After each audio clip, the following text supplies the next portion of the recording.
Hi guys, and welcome to this YouTube hop with Kitchen Alchemy. Yes, we have a YouTube hop for you and you're so welcome to join. I have one wine glass and I will try to do something with it. So I hope you will enjoy it and you're so welcome. I have this orchid molds from Redesign and I have made some molds from the one paper clay, the Acrylic Do and Dry, and I have only leave them for about 1 hour, and this clay is like very wet, so it take a time. For big molds it can take a couple of days before they dry, but this is perfect for this what I will do. And they are still wet, and that's perfect. Usually before I do anything with molds I leave them for drying, but not for this project. I have cleared gesso from Finnabair and I carefully paint them all over with a clear gesso.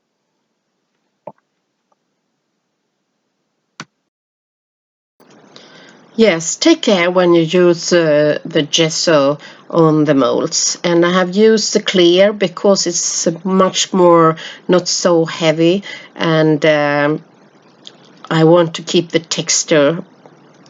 Now I'm very careful with the molds because they are really not dry.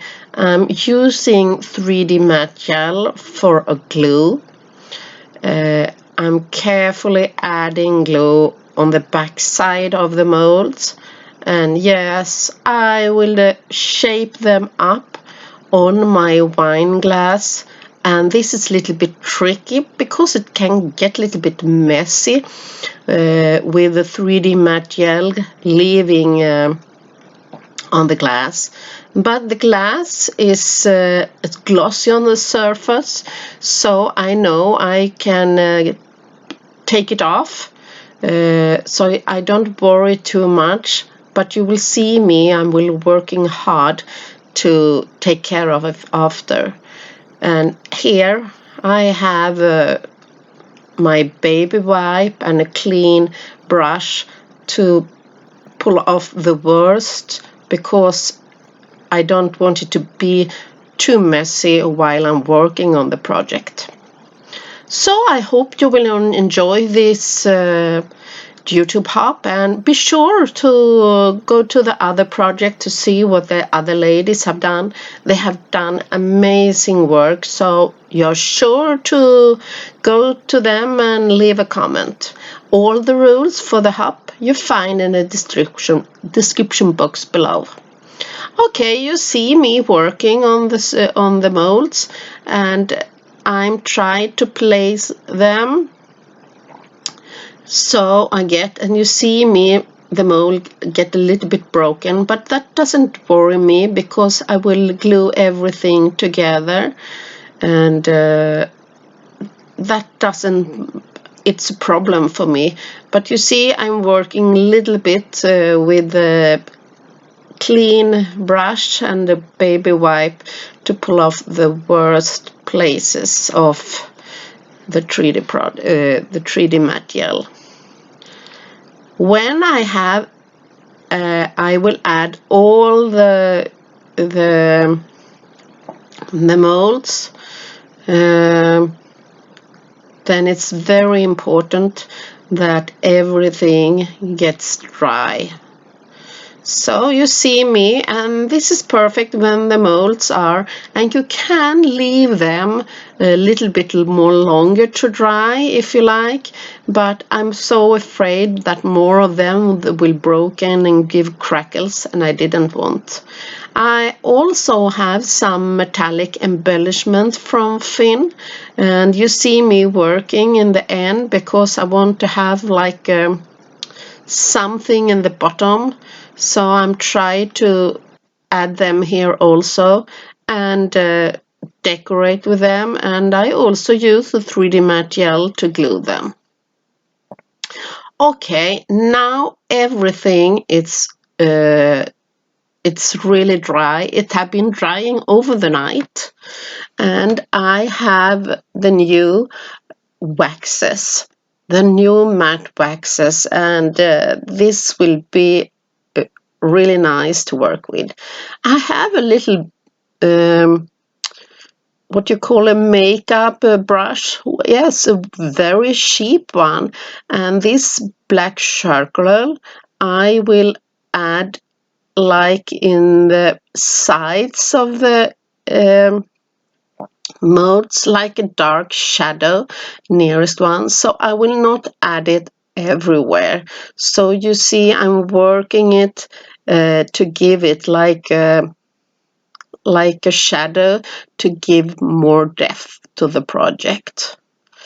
And here I'm working a little bit too long, and then I go with a baby wipe. So to be more easy to wipe off, I don't do so big areas at the same time.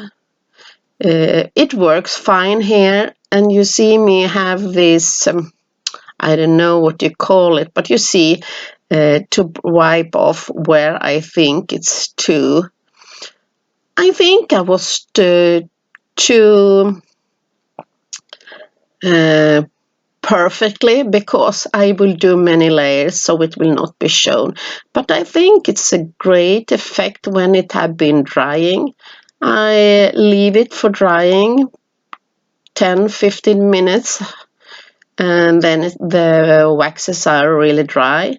And now I take the next color, I take the rusty brown, and I go on the molds near the black charcoal to give them a nice effect, and I'm wiping it off. This is a color I don't want to be so much. It's like also like a shadow effect, what I like to achieve. And you see me, I have a small piece of baby wipe, so I'm adding and a wipe off because I want the wax to go into the texture of the molds. Hope you understand what I mean, but I'm wiping and adding and wiping and adding until I'm happy. And I'm taking one color at a time and see what's happening. And I'm so sorry, something happened with my camera, or if it was the weather outside, but it was going dark and light. And now you can see when it had been dry, I will take the next matte wax, the rusty red, and wow, now I'm really excited because this will be the more focus of the color, the rusty red. I think it's absolutely gorgeous. So here in the beginning, I'm thinking that I will have more white on the product, on my leaves and my orchids. But you see me how I'm working, because you know when when you work, you take one step in the time, and it's sometimes so difficult to decide or to know what the outcoming will be. So that's my advice for you, to take one step in the time, and if you need to paint more or to add more in the end because you're not happy, and that's okay.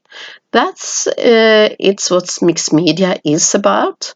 And here I was thinking to have a more like a whitening effect. That's why I added not so much wax and wipe off some. And that's okay, because I'm taking one step at a time and did what I was feeling about. I got idea with the flowers. That was I was start with. And here, the first layer with the waxes of each color, and I'm really happy about it. And here you see me add the white wax. Yeah, I was thinking about the white wax. So I'm adding it with my finger because here I only wanted it on the top. And I love the white wax. The white wax are just amazing and so easy to apply, and wow, I'm adding it, and it already looks great, and I could leave my project like this. Yeah, I was really happy about it. Really grungy, and was giving a gorgeous effect. And now I realize I had a project in front of me to cleaning out the waxes and some of the gel still looking there. So I have a very bad use brush. Yes, I have a brush that is dried out from gel medium, and it's perfect because it's soft, but it's still very stiff, so it works fine. And I'm adding baby white and water, and I only peeling off everything that's dirty around. And now I realized I need more of the rusty red also on my embellishment downside, but also I needed something to pop on my pop-up board, something to happen on my wine glass and my decorations. So I'm adding on the top the rusty red. Now I want it to have a little bit like a shine. I use a metallic wax, and I'm using the white gold. I think the white gold is perfect for a project when you want to have a more silvery or a little bit gold look. It matched perfectly. I have these microbeads that I will add in the end in silver. Yes, and I have soft matte gel, and I have the microbeads, and I'm adding it carefully, the microbeads, on some places that to make a little bit more interest to my old wine glass. And I have the microbeads, and they are in silver, and carefully sprinkle them and pull off because I want them to only come on special places. A little bit tricky project, yeah, I can agree, but I had great fun doing this because this was a little bit out my comfort zone. I have the 3D matte gel here again, and I'm adding some pearls to my metallic embellishments here, and also sprinkle the microbeads. So I'm adding a blob and choosing some pearls from Prima Marketing in the middle of the metallic embellishment that are from Finn. And now come the most exciting part. Yes, I didn't know how this will go on. So nervous about it, but so fun. I have the ink black from Finn, and I haven't prepared my surfer on any way. It's glossy, and I'm adding the ink black liquid acrylic paint, and I spray a little bit of water first because I want the color to flow. And you see, I do it inside the glass also, the wine glass. So the most important thing, spray water and add little bit paint at the time. And to keep the glass moving. Because if you don't move with your glass regularly, it will be much paint on some surfaces and some not. So I haven't added anything to the surface, only spraying a bit water and going on carefully with my brush. And I'm so sorry that I'm out of camera and you see me, I'm turning around my glass and moving around the paint because you find some places, and if you need to spray some water and if I get too much water, I try to get it off. So I'm turning and playing around to get the paint stick. And that I'm doing sometimes until I am happy. And the most fun thing is when the liquid acrylic paint dries. It stays like that, and I'm really happy how the black paint are inside my glass. I think it gives a gorgeous, gorgeous effect, and I'm really happy about it. So you see, my wine glass are dry, and now I have like from Christmas I'm adding some light inside it, and I have my personal lantern, and I just love it. I hope you enjoy my tutorial, and be sure to visit the other ones. Thank you. Bye bye.